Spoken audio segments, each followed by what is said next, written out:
T. Smith, host of Support Your Local Podcast. I want to take a moment to remind you to hit that fast forward button. That is, unless you want to hear about something good being done. Anyone who knows me knows that I love bowling. In 2016, I founded the Smith Family Bowling Scholarship Foundation, intended to honor my father's hard work and dedication to community service and award scholarships to youth bowlers throughout the nation. To date, we've awarded well over $15,000 in scholarships. If you are a bowler, know a bowler, have ever seen a bowler, or heard about anyone who has ever seen a video of a bowler, I'd love for you to help promote the SFBSF and its mission. Please go to sfbsf.com and see what we're all about. While you're there, please consider hitting that donate button and helping us make a brighter future for our youth. Again, that's sfbsf.com. Thank you for your time. And this episode is brought to you by Dye Real Estate and Land Company. They are the real estate agents based in Northwest Ohio that are the go-to company for people who enjoy the rural lifestyle and are looking to buy and sell some property. The whole team is amazing. I've used them in the past. I'm partial to Jaylene myself for obvious reasons, but they're all there for you whenever you need them. If you're in the market, just drop them a line at info@dyerealestate.com. That's info@dyerealestate.com. And don't forget to tell them Support Your Local Podcast sent you. I now declare the quick draw competition open.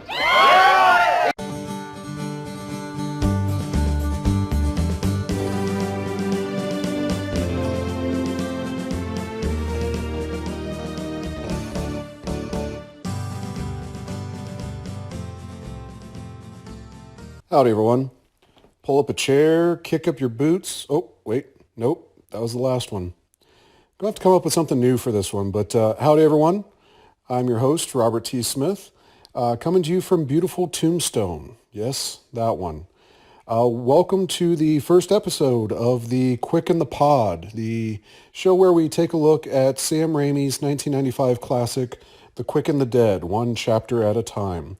We are part of the Support Your Local Podcast Network. So welcome. It's been a while. I missed you all. Hopefully you enjoyed our first season, Support Your Local Sheriff, one chapter at a time.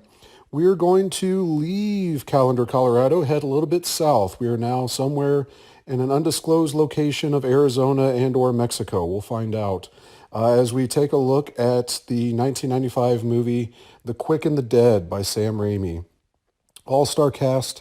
We'll take a look at them a little bit more as we go a little bit deeper into the movie, but just want to start off with saying welcome back. Before we get into our movie, we will take a look at a member of the cast or a member of the crew and take a little bit of a deep dive into their history, maybe a little history of the movie.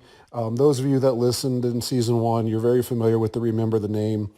For this one, however, we did change it to something fitting more of the aesthetic of this movie. So, spoiler warning. For those of you that liked the clean-cut, not adult-oriented version with the Support Your Local Sheriff, plug your ears. There will be cussing in this one. I apologize in advance. There will be some crude talk about some crude subjects, as this is an R-rated movie, and it is one that has a little bit more racy content than our previous one. So consider yourselves warned. But anyways, instead of Remember the Name, we did take something from this movie, and this segment will now be called Put my damn name up. And welcome to Put My Name on the Board, the kind of new version of Remember the Name from our previous season, where we take a deep dive into one of the cast and crew of the movie that we're going over and just kind of take a look at their filmography, their career, who they were. Really excited to start doing that this season because, we're dealing with a little bit more contemporary people, whereas last season, a lot of those people, if you're not an older person of that generation, you're not going to know who these guys were other than, hey, it's that character actor, with the exception of obviously like James Garner, those guys. But this one, obviously our cast is absolutely stacked for this movie. And it's my honor and privilege to start off with the gentleman that, if you may notice in the credits, the movie is dedicated to. And, normally that's because, maybe they passed away before the movie was released or during the filming of it, like Donald Pleasance in one of the Halloween movies, things like that. In that case, that's what happened with this guy, but also somebody that it's truly deserved to have a movie dedicated to, and you'll find out why as we go through his career. One Mr. Woody Strode. And for keen-eyed folks, that is the man that is playing the Undertaker in our opening chapter that guesses the lady's height. Gentleman that you'll probably recognize from several movies if you're looking through in the past. He is, again, one of those character type actors, but so much more when we take a look at him. So he actually was a world-renowned athlete starting out. He did play for the 1939 UCLA Bruins football team, and that's significant because he actually teamed up with Jackie Robinson, obviously the famous baseball player that broke the racial barrier in Major League Baseball. Played along with him to some fame, got into professional football. He was a world class level decathlete. But when World War II broke out, Mr. Strode was drafted. He did serve. Thank you, sir, for your service in the U.S. Army Air Corps, and he spent the war unloading bombs in Guam and the Marianas, as well as playing on the Army football team at Riverside, California. I can't read my own notes. After the war, he did get back into football, to where he did play professionally for the Los Angeles Rams, and again, kind of stayed in lock with his good friend Jackie Robinson as they kind of did their thing as world famous athletes. The thing that brought my attention really when I was doing the research for this was Mr. Strode actually had a professional wrestling career, which I did not know until listening to, I believe it was one of the Jim Cornette experiences, where they mentioned him as somebody through the California areas that he had a brief stint actor-wise as a wrestler. So in 1941, he started to dabble a little bit in professional wrestling. He ended his football career in 49, where he returned a little bit more full-time in professional wrestling. Actually even had a series of matches with Gorgeous George. And for those kids out there that don't recognize that name, or, oh God, I hope that you're not thinking that it's the stripper that banged Randy Macho Man Savage in WCW. Not that Gorgeous George. Gorgeous George was the biggest drawing selling wrestler of his time. He is kind of the first person that brought the theatrics and the character to professional wrestling. So in a land of shooters and these real genuine amateur wrestlers that were dominating professional wrestling, Gorgeous George was one of the first kind of characters. So he took it upon himself to go kind of the Nature Boy route. So when you think of the Nature Boy, he's kind of the predecessor for that. So coming out in extravagant robes and dolled up hair, and used to throw golden bobby pins out in the audience to the fans. And he had the female valet that would spray perfume on his opponents. Played the very effeminate role. Again, this was a different time frame. You're talking in the 40s and 50s. So you could get away with, the fact that you may or may not be a homosexual was enough to make you a monster heel in professional wrestling. Not saying that is ever correct, but Gorgeous George was kind of the first one to do that, and did that very well, to where he became a marquee name in professional wrestling. And I just found it interesting that Woody Strode had the opportunity as a African-American gentleman in the 40s and 50s to be able to have main event matches with the top drawing star. That kind of speaks to his athleticism and his ability to get over with a crowd. So leaves wrestling, gets started in acting, does a lot of bit parts, predominantly, and unfortunately, again, as a product of the times, playing like a African savage or somebody of the jungle or a slave or a couple bit parts where he was actually a gladiator, and they'll come in to play a little bit longer or in a little bit later. Actually gets into a role, and we'll go over his filmography here in a minute, but is in the Ten Commandments when he's cast specifically by Cecil D. DeMille. Easy for me to say, Cecil B. DeMille, world famous director for that. He was cast in Spartacus as the Ethiopian gladiator Draba, and he has to fight Spartacus, who was played by Kirk Douglas. Very famous role with that. He was in Pork Chop Hill, which was one of his first forays into a John Ford film. He would go into several other John Ford films after that, and was actually his caretaker, his being John Ford. He was John Ford's caretaker even at the time of his death, so became close, fast friends with him. He is in a lot of what we would consider now a lot of the classics.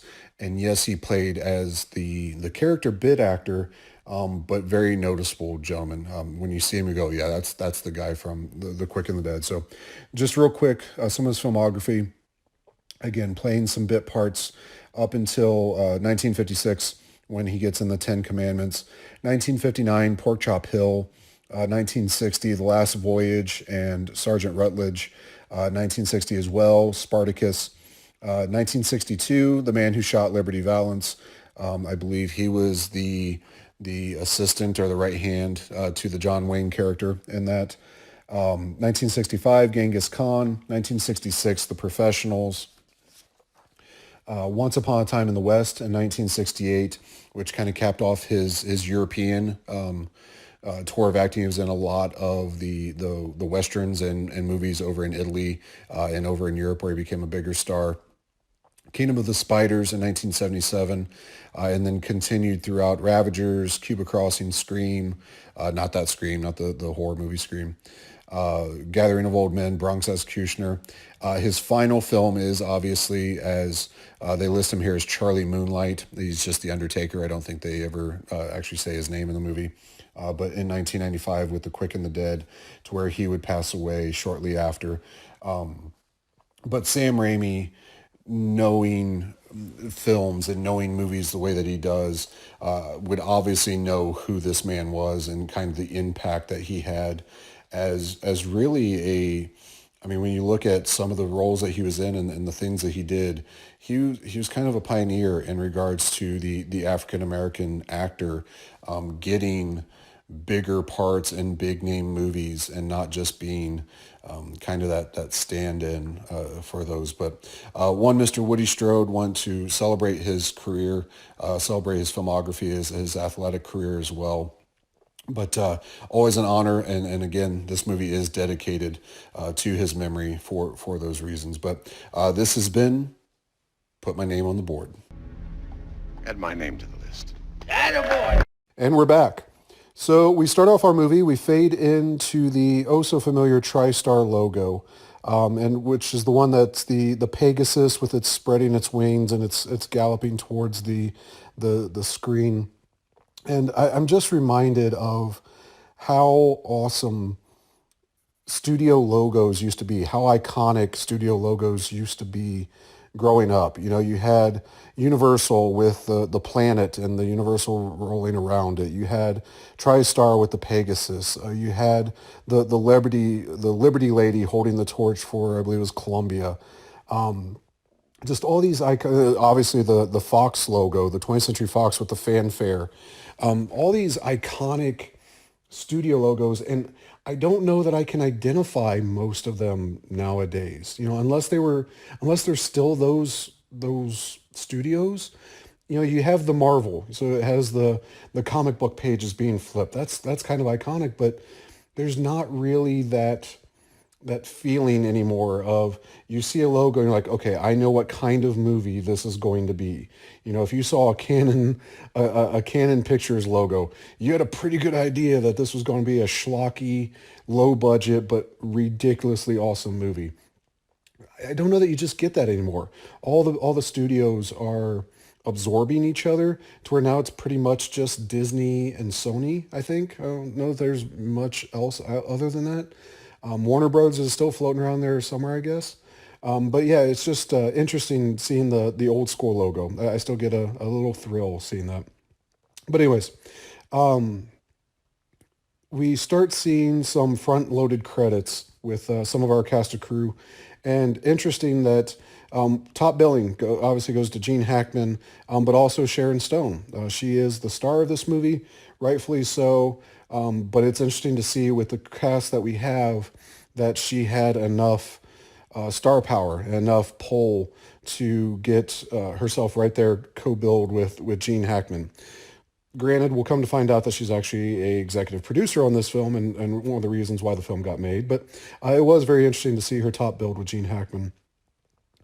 We start with a writer coming towards the camera, and it scales back to reveal the familiar sight of the hills in Arizona, ones that I recognize very easily. When you're driving up and down the highways, or even out in the boonies here in Arizona, you're going to see hills exactly like that. It's one of the beautiful things out here that's very memorable. So you'll definitely recognize those if you come out.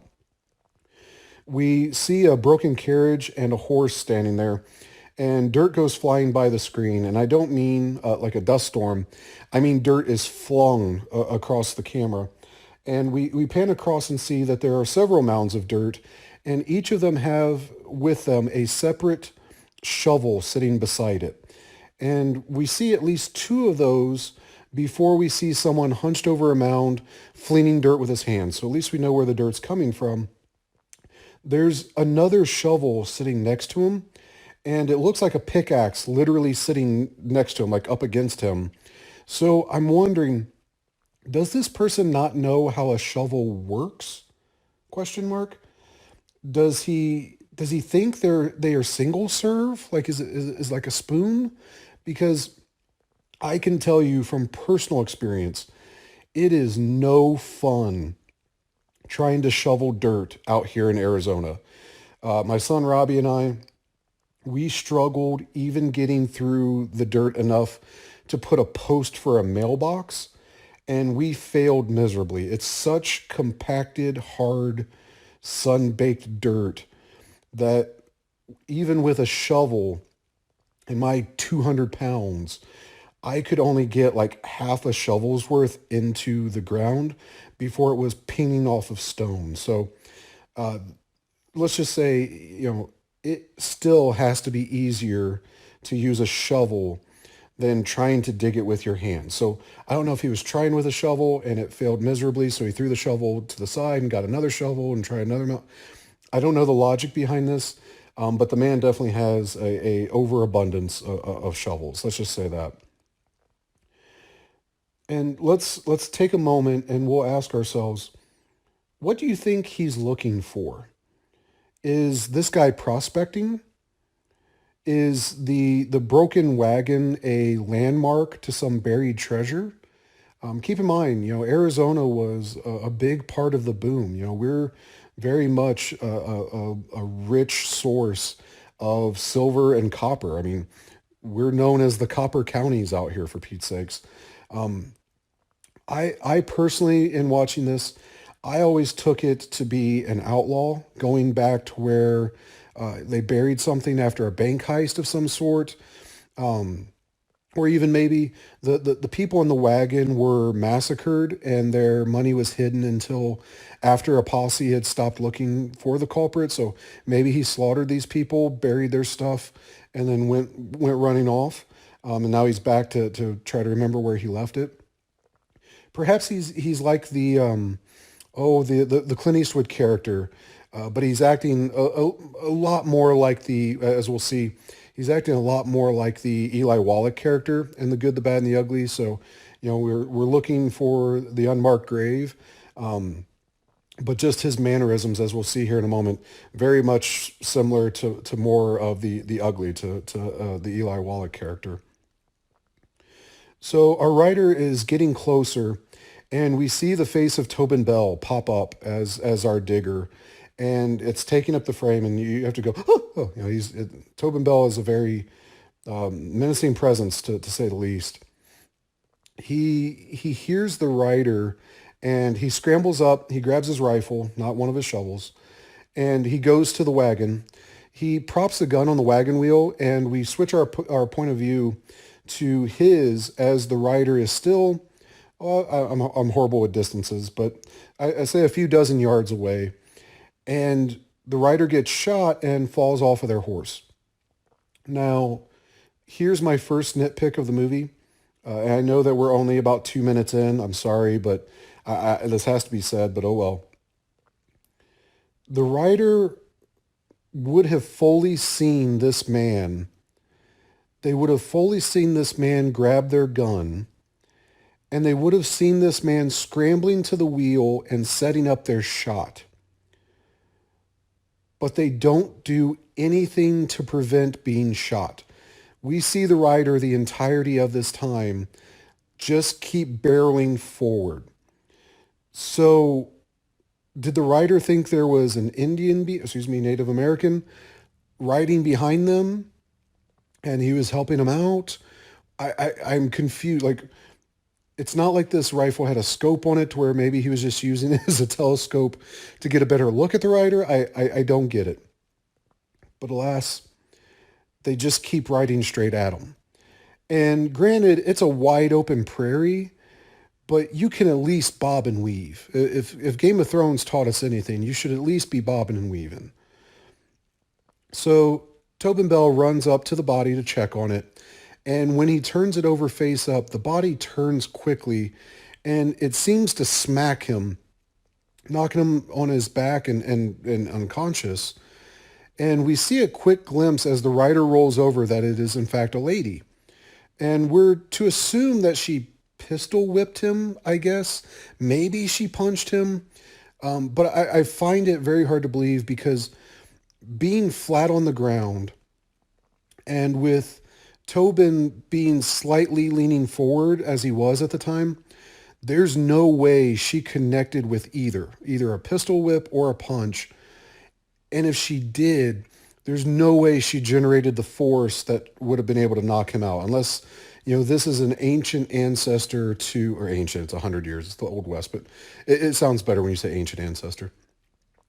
Maybe this is an ancient ancestor to Glassjaw Joe from Punch-Out.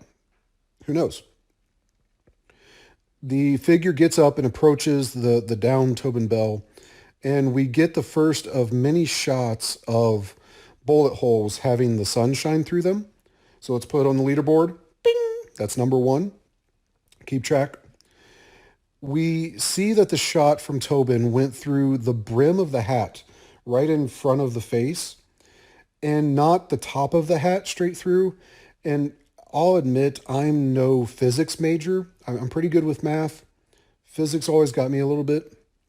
But I'm pretty sure the angle that he shot at, if he went through that part of the brim would have had to have been up in the front, kind of like an Australian hat, or what you think of like an Australian hat or old prospector hat.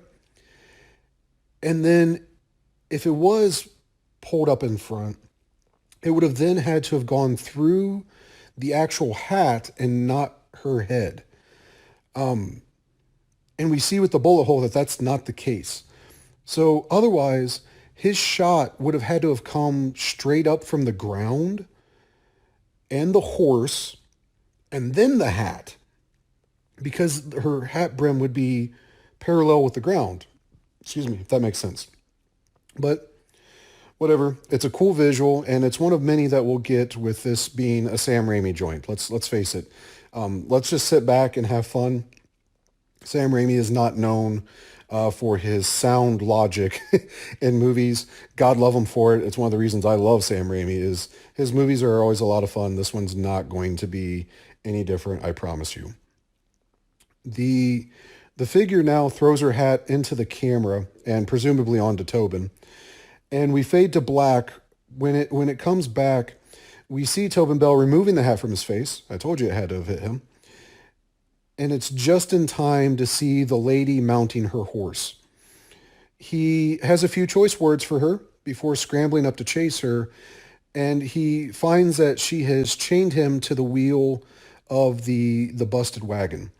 And this is a fun little thing because, fast forward a few years, for those that don't know or are waiting for us to do our deep dive on Tobin Bell, it's coming, don't worry. This is Jigsaw. This is the main villain from the Saw movies, whose MO is essentially to chain and contain his victims in elaborate traps. But maybe along with Glassjaw Joe, maybe this is an ancient ancestor to our Jigsaw murderer. We'll see.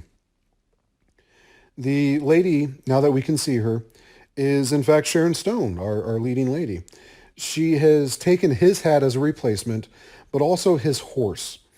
And she does the iconic Western horse whinny standing up thing and rides off, leaving Tobin to curse her. So our hero so far is a horse thief. She is a hat thief. Tobin Bell may or may not have the legal right to have shot at Sharon Stone. We don't know if this is his property.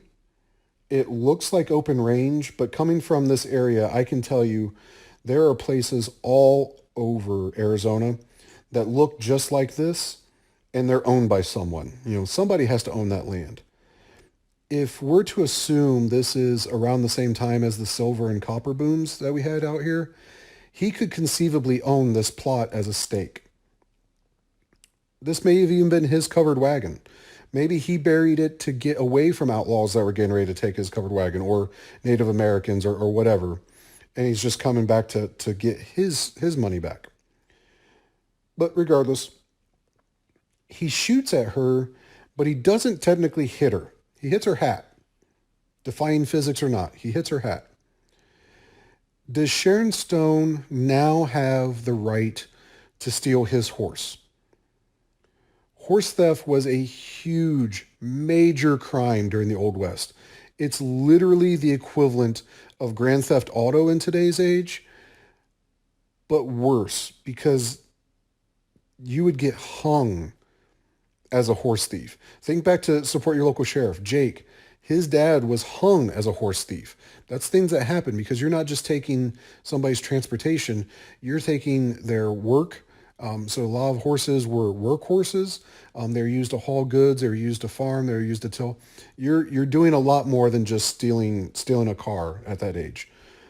In that age, we fade back in to see Stone walking her horse through a cemetery, and the camera is panning sideways through the gravestones. It's just a nice touch. I like seeing it. She stops in front of a tree with a man hanging from it, execution style. Doesn't look like he did it himself. And it's a bit of foreshadowing for several events later on. So keep your eye on that. Spoilers. We pan across another gravestone to fade into a new location with wooden slats standing out in the ground, spelling out redemption. So each slat's a letter. We assume that this is the location of the movie. But the subtlety of the name is driven home with a jackhammer. This is going to be a movie about redemption, whether that's the town name or not. Nice subtlety there, Mr. Raimi. We get one of the first absolutely beautiful wide view shots as Sharon Stone is sitting upon her horse, looking into the upcoming town. And this is one of the times where normally I would look at a shot and say, that's a matte painting. There's no way that the town sprawled across the hills with the mountains in the background and the sun poking through a cloud could be real.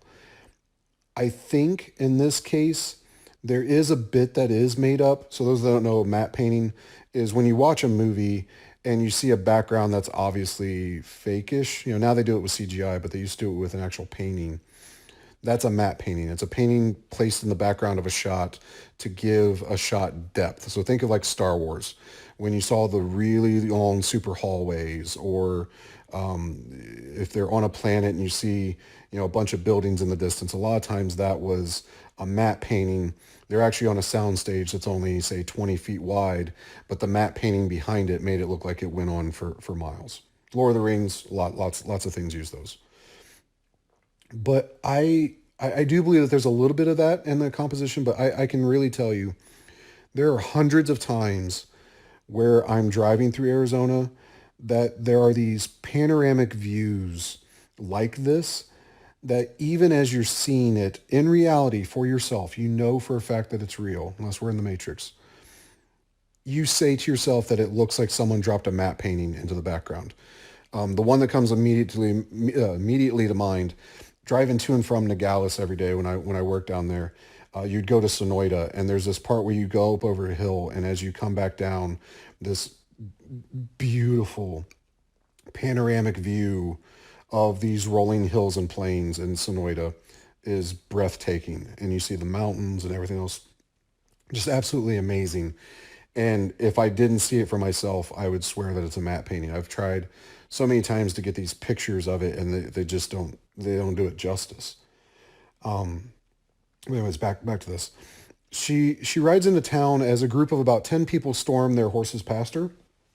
She stops at the entrance of the town, and there's a burned out building with the sign saying Marshall, still in relatively insuspiciously, only because we're meant to read it as the audience, I know, but it's suspicious. Yeah, it's in suspiciously good condition.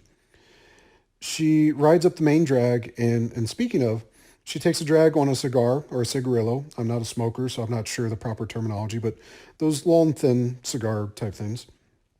And in my day, growing up, it would be whatever a black and mild is, so the equivalent of a blunt. So she's a smoker, as Sharon Stone is in, I think, every film. She approaches a man carving out what we would find out to be the lid of a coffin. And the man doing the carving, who we assume is the Undertaker of the town, is played by Woody Strode, is our town Undertaker. He blurts out to Sharon Stone her height and says he's never wrong. And fun fact, this actually is Sharon Stone's height. This is also a great nod to various other classic westerns where the town Undertaker is so good at his job that he can size somebody up visually. I'm thinking this is also done in A Fistful of Dollars or something comparable. I think the Undertaker character there does that. But yeah, definitely in a lot of westerns I've seen, there's the Undertaker character that can kind of just get your measurements based off what you look like. I assume a tailor would be similar, but it's much more cryptic and much more morbid when an Undertaker can do that. She rides down the street, and we see a introduction of various characters we'll get to see throughout the movie, including a bit of a dick waving contest that she has with Kevin Conway. So as they're staring at each other, she removes the jacket from her gun and starts fondling the handle of her pistol, much to his amusement. It cuts to a wide shot with Chekhov's town clock. So much like Back to the Future, keep an eye on this clock because it is going to be a pivotal character in this movie. We've had credits rolling through this entire time, but as we see the clock, there's an interesting one. Co-producer Sharon Stone. So Sharon was the champion of this movie getting made and had various decisions that impacted casting and such, and we'll get into those as we go throughout. But just keep in mind that this is very much Sharon Stone's vehicle. This movie probably does not exist without the help and work put in by Sharon Stone. She ties up her horse and enters what has to be a saloon. What other Western place ever had those batwing doors? I mean, I don't remember ever seeing anything outside of a saloon that had saloon doors. I mean, that's what they're called, and they're called that for a reason. she enters and we get the directed by Sam Raimi credit. And when I first saw this, I did not yet know what that meant. I was younger when I first saw this. I wasn't as in depth with Sam Raimi. You'll hear a little bit more of my history with the movie as one guest in particular this season comes on. We'll definitely talk about that. But now I know, gladly, I know that when that credit exists in a movie, you're in for a fun ride. If you're not familiar with the library of Sam Raimi and you enjoy this movie, do yourself a favor. Start looking at stuff. There's a man standing on a ladder and he's putting liquor bottles up high on a shelf that are being handed to him by a young lady. And the angle changes and we get to see, holy shit, that's Pat Hingle. Commissioner Gordon is in this movie.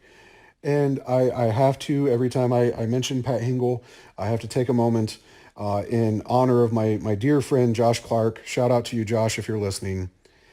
Oh my God. For those of you that listen to We Hate Movies, and particularly the Batman movies, you know exactly what that means. If not, definitely go into the We Hate Movies catalog and check out their take on the Pat Hingle character, Commissioner Gordon. He's not turned to see who it is that's entered the saloon. So when Sharon asks him for a room, he just hears a female voice and he nonchalantly says, "Whores in the back." Yeah. Tells you a bit about the town that either so many prostitutes come in that he assumes that she is one sight unseen, or the only women that come into this town are sex workers. We'll dig a little bit deeper into that and the Pat Hingle character on what his role is in that. Stay tuned. She obviously, rightfully, takes offense to this and she kicks the ladder out from underneath him. And she catches both the ladder and the bottle. And by ladder, it may be a small ladder, it's more like a step stool. But she doesn't catch Pat Hingle, and he comes crashing down, and I wonder if he's hurt inside. Take a moment for your laughter.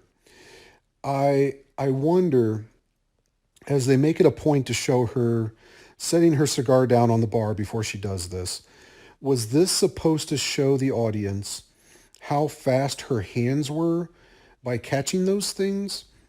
Is it like the Spider-Man cafeteria scene with Tope? Oh my God. That was a Sam Raimi film too.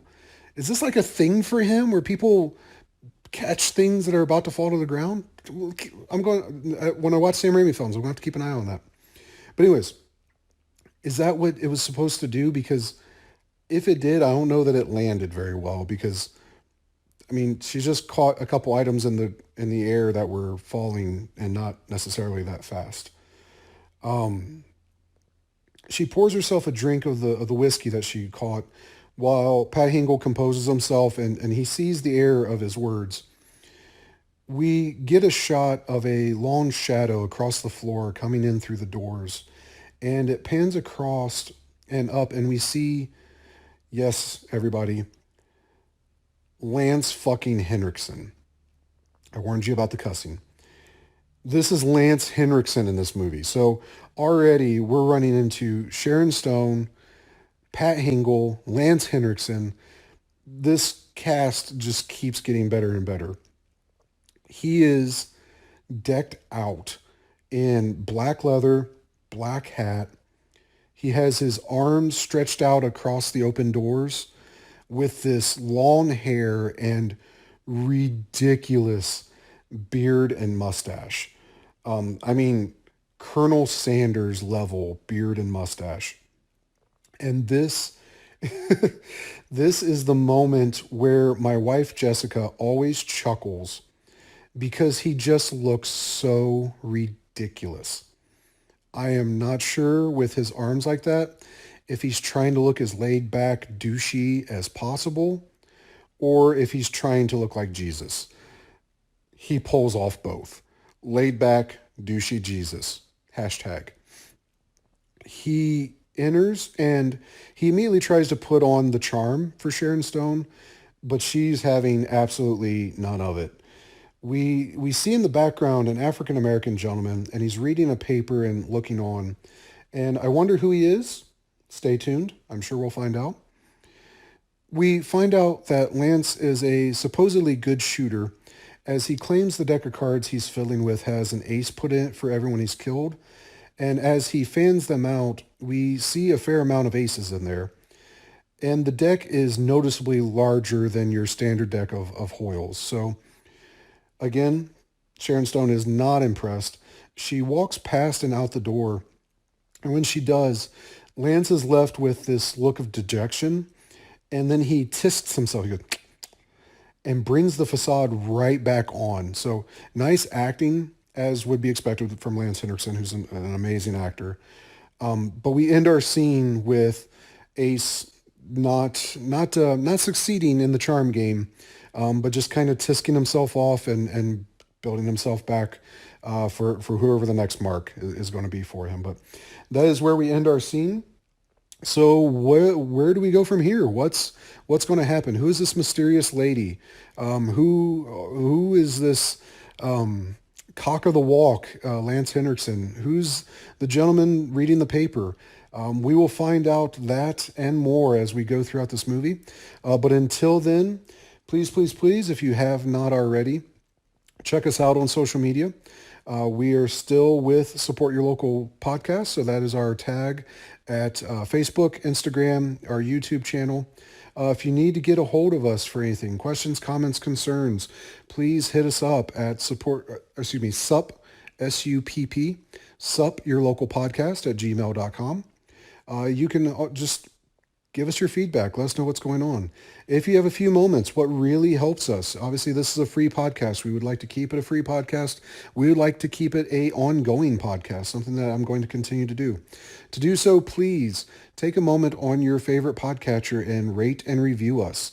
5 stars is awesome. I ask that's what I would like you to give us. But definitely give us some comments, give us some feedback. Even if you have bad feedback, give us those 5 stars. Let us move up in the rankings. Let us get bigger and better so that we can do bigger and better things for you. We have some more podcasts coming down the line. Spoilers. To make those happen, we got to keep this going and keep this growing and getting bigger and better. So I appreciate that in advance.